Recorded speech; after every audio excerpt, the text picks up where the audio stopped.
উঠ রে। এই ওই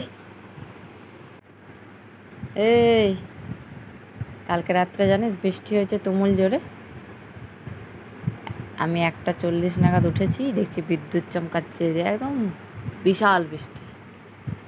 সব জানলা মাল্লা অফ করলাম। উঠ, দেখ পুরো পরিবেশ ঠান্ডা করে দিয়েছে ভগবান। কই রে, দেখ কত শান্তি লাগছে। দেখ দেখ, উঠ উঠ উঠ উঠ, চল পরীক্ষা, উঠ উঠ উঠ উঠ। হ্যালো বন্ধুরা, নতুন একটা ভিডিওতে তোমাদের সকলকে স্বাগত জানাই। আর এখানে আমি আমাদের গাছ থেকে অ্যালোভেরা তুলে নিই।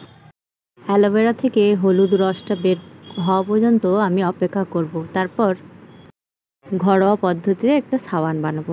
আর এইদিকে আমরা ঝালমুড়ি খেয়ে নিচ্ছি, মুড়ি, চানাচুর, আলু সিদ্ধ, পেঁয়াজ, শসা, টমেটো দিয়ে। আর সাথে আছে ছানা আর ড্রাই ফ্রুটস।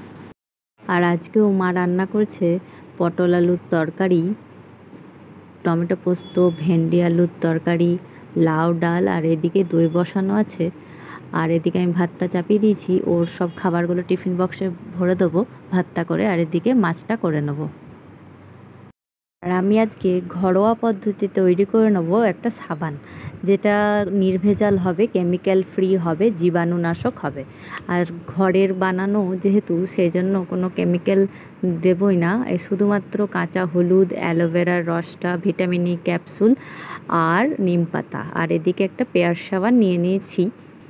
চলো দেখতে থাকো কিভাবে বানাচ্ছি। প্রথমে আমি নিম পাতাগুলোকে ভালো করে ধুয়ে নিচ্ছি এবং নিম পাতাগুলো বেছে বেছে নিয়ে নিচ্ছি। ফ্রেশ নিম পাতাগুলোকে আমি বেছে বেছে এমনি করে নিয়ে নিলাম।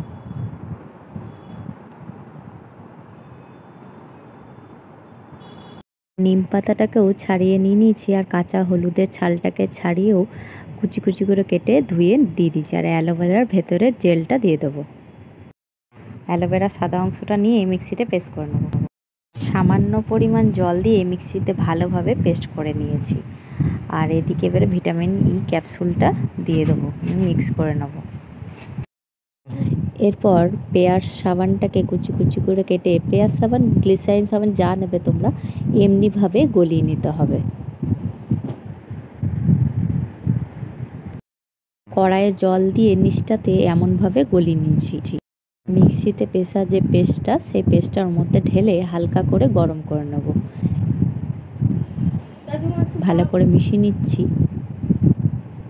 এরপর হালকা গরম থাকা অবস্থাতেই ঢেলে দিতে হবে, সাবান শেপ যাতে আসে সেই রকমই জায়গাতে।